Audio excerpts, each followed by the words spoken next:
साथियों नमस्कार। जय वीर तेजा जी की जय। भारत भूमि। आज लाइव आने का मकसद ये है कि 2-3 दिन से जो घटनाक्रम चल रहा है उसमें पहले राष्ट्रपति उपराष्ट्रपति जी के मिमिक्री की थी। उस पर जो बवाल मचा था कि भाई जाट समाज का अपमान हो गया, जाट समाज का अपमान हो गया, उसको लेकर के कुछ लोगों ने जाट समाज के लोगों ने ज्ञापन वगैरह दिए राष्ट्रपति को कि भाई हमारे समाज का अपमान हो गया। और अभी 2 दिन हुए ही नहीं है कि आज वो कल है वो हमारी बेटी साक्षी मलिक, जिसने ओलंपिक के अंदर पदक जीत करके भारत को गौरवान्वित किया, भारत का सर ऊंचा किया, देश और समाज का नाम ऊंचा किया। कल वो बड़े दुखी मन से उसने कुश्ती करना छोड़ा है और उसकी आंखों में आंसू थे। वो आंसू है वो धनखड़ जी की मिमिक्री पर भारी पड़ गए। और जो लोग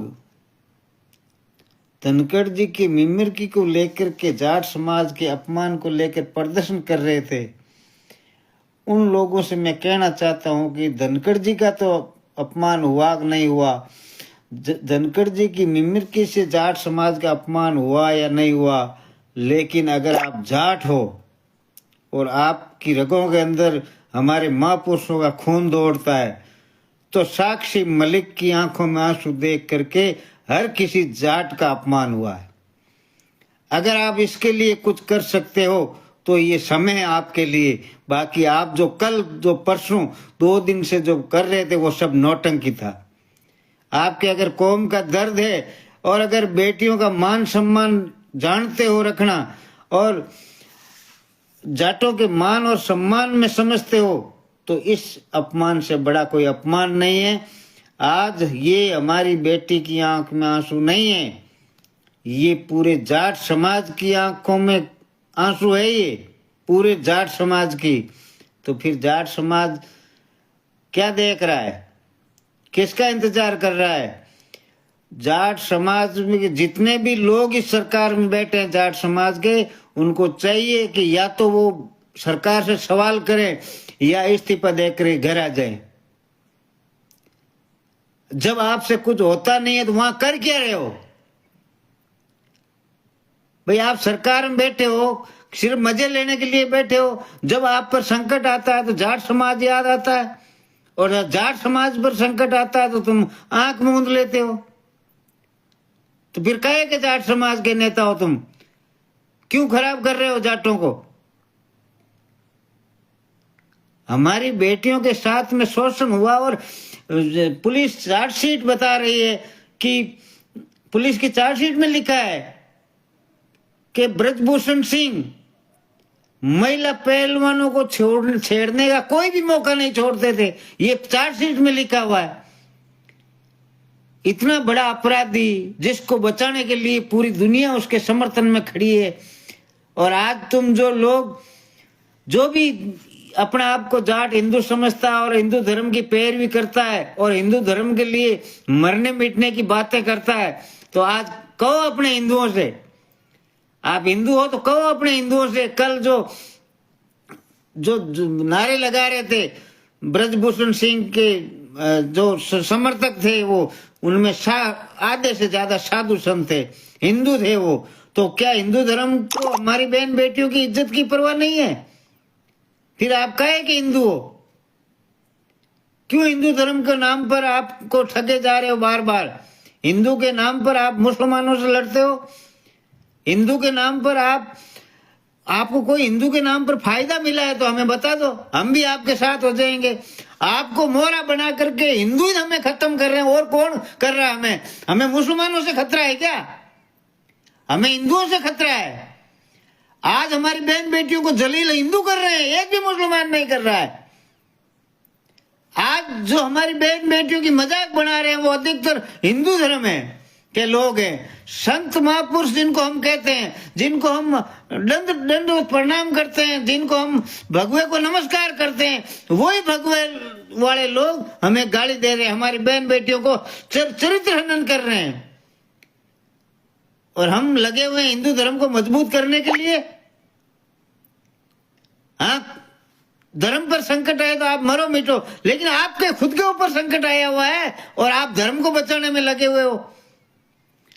पूरे देश के अंदर अगर जाटों में कुछ थोड़ा बहुत बचा है, अगर राम है, जाटों कहते हैं ना पुराने जमाने में जो किसी काम का नहीं होता था, लोग कहते थे इसका तो राम निकल गया। आज आप कुछ नहीं कर सकते, तो मैं समझता हूं जाटों का राम निकल गया। ये जितने भी जाटों के एमएलए एमपी हैं, इस पार्टी से संबंध रखने वाले बीजेपी से, उनके काले मुंह करो गांव में आने पर। आप स्वागत करते हो ऐसे लोगों का? आज हमारी दुनिया हमारे ऊपर थूक रही है। हमारी बहन बेटियों के साथ में यौन शोषण हुआ, उसको इन्होंने दबाया। हमारी बेटियों का शोषण हो रहा है और हम जाट है, जिंदा लाशें बनी हुई घूम रहे हैं। ये हमारे समाज के लिए डूब मरने की बात है। ये कोई छोटी मोटी बात है क्या? ये छोटी बात नहीं है। हमारे पुरखों ने बहन बेटियों की रक्षा के लिए अपने सर कलम करवा लिए थे। महाराजा सूरजमल ने एक ब्राह्मणी की रक्षा के लिए अपना सर कलम करवा लिया था। हम उन्हीं के वंशज है। वीर तेजाजी ने ये अबड़ा की लाज बचाने के लिए अपना सब कुछ त्याग दिया था।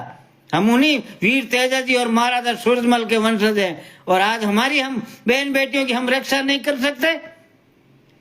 काहे के जाट है हम? क्यों जाटों के संगठन लेके घूम रहे हो आप?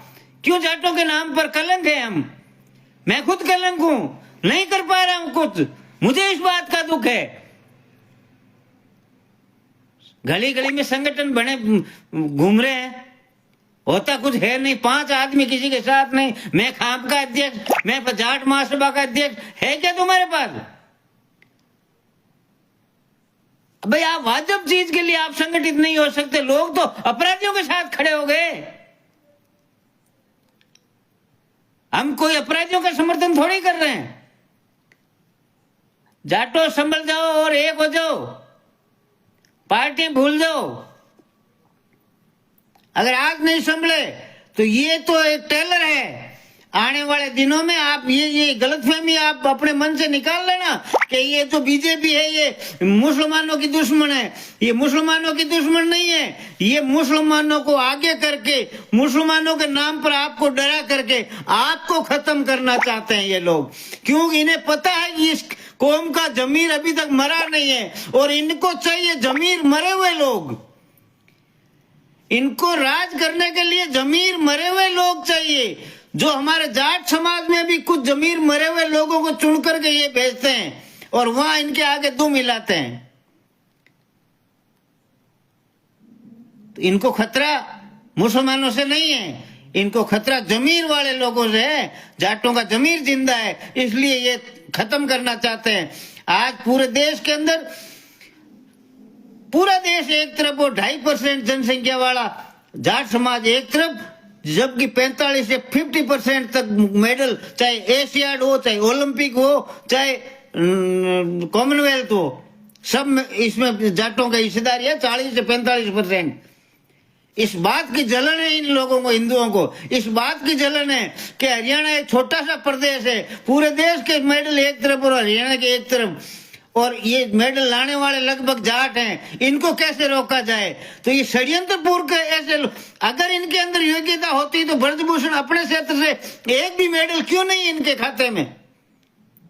अगर ये कुछ कर सकता, ये कह रहा मेरे आने के बाद में ये जो मेडल आए, अरे तुम्हारे आने से क्या हुआ? मेहनत करते हैं बच्चे मेहनत करते हैं, खून और पसीना बहाते हैं। लोग अपने खेत बेच करके बच्चों को खेल सिखाते हैं, तब जाकर के देश का गौरव बढ़ता है, तब जाकर के देश को मेडल मिलता है।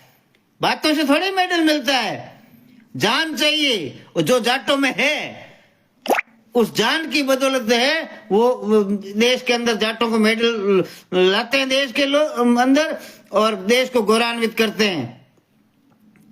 इस तरीके से, जिस तरीके से आज हमारी बहन जलील होकर के जा रही है, और कुश्ती के अंदर भारत को एक मेडल कम हुआ है, ये कोई छोटी मोटी बात नहीं है। इस देश के अंदर कहते नारी सर्वत्र पूज्य थे, कहां गए वो नारी सर्वत्र पूजने कहने वाले? ये नारी नहीं है क्या? इसका अपमान हो रहा है, पूरा देश सुन रहा है, पूरी सरकार सुन रही है। देश के अंदर कितनी महिला आयोग है, कितने मानव आयोग है, पता नहीं कितने संगठन बने हुए, आज सबको सांप की सूंघ गया। एक बेटी के आंसू किसी को दिखाई नहीं दिए पूरे देश के अंदर? क्या सारे के सारे सबका जमीर मर गया? क्या सारे लोग गुलाम थोड़े हैं बीजेपी के? क्या सरकार के सारे लोग गुलाम है क्या? चुप्पी सा गई पूरे देश के अंदर। एक बेटी रो रही है और पूरा देश तमाशा देख रहा है। और हिंदू धर्म के विशेष तौर से लोगों कमेंट देखो, क्या क्या हमारी बहन बेटियों के खिलाफ भद्दे कमेंट कर रहे हैं, उनको शर्म नहीं आती?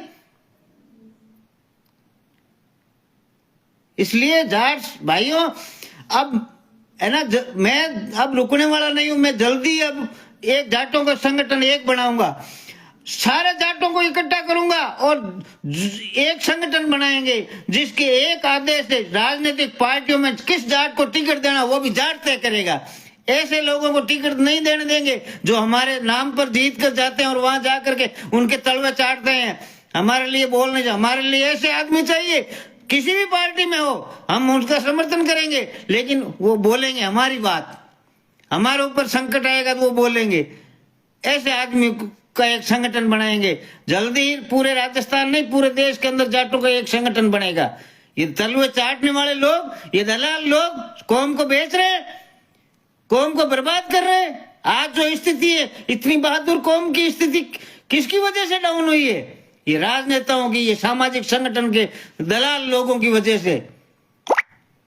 तो साथियों, मुझे आज बड़ी पीड़ा है, इसलिए मैं कह रहा हूं। आज बजरंग भाई को भी गुस्सा आया, बजरंग पूनिया ने भी अपना मेडल है वो पद्मश्री है वो लौटा दिया है।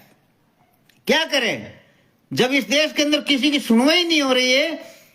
उसने बेटियों की इज्जत के लिए अपना सब कुछ दांव में लगाया था और वो बेटियों को न्याय नहीं दिला पाया। ऐसी स्थिति में उसने कहा ये मेरे लिए पद्मश्री कोई काम का नहीं है, उसने वापस लौटा दिया। तो साथियों, संगठित रहो, मजबूत रहो, समय बड़ा खराब है। और आपसे जल्दी आह्वान करूंगा मैं कि एक दिन मीटिंग बुलाएंगे जिसके अंदर कौम के लिए समर्पित लोगों को बुलाएंगे। वही समर्पित लोग आएंगे जो कौम के लिए कुछ कर सकते हैं, उनमें से एक संगठन बनेगा और एक नेतृत्व सौंपा जाएगा जाट समाज को। ऐसे थोड़ी है जाटों को मजाक बना ले। इतने कमजोर हो गए क्या जाट? जाट इतने कमजोर नहीं है और न कमजोर डरने की किसी जरूरत है। हम मरने के लिए तैयार हैं और मरना और मारना ये हमारे लिए, जाटों के लिए कोई नई बात नहीं है। हम तो मुगलों से भी लड़े, अंग्रेजों से भी लड़े, जिसने भी इस देश में अन्याय किया उसके खिलाफ हम लड़े हमारे लिए कोई नया काम नहीं है। उत्तरी भारत से जब भी विदेशी आक्रांता है, सबसे पहले जाटों ने अपनी बंदूक उठाई और अपने हथियार उठाए और इस देश की रक्षा की। आज भी इस देश पर संकट है, आज बहन बेटियों पर संकट है, देश की गरीब जनता पर संकट है, मुसलमानों के साथ में अन्याय हो रहा है, एससी के साथ में अन्याय हो रहा है। तो नेतृत्व करने के लिए जाट चाहिए। जाट आएंगे आगे और करेंगे नेतृत्व, सबकी रक्षा करेंगे, हमारी भी करेंगे, दूसरों की भी करेंगे, किसी के साथ में अन्याय नहीं होने देंगे। इतना विश्वास दिलाएंगे हम लोगों को। आप सब लोगों ने मुझे सुना, इसके लिए आप बहुत बहुत धन्यवाद। मेरी बात अच्छी लगी है तो शेयर जरूर करना। नमस्कार, जय वीर तेजा जी की।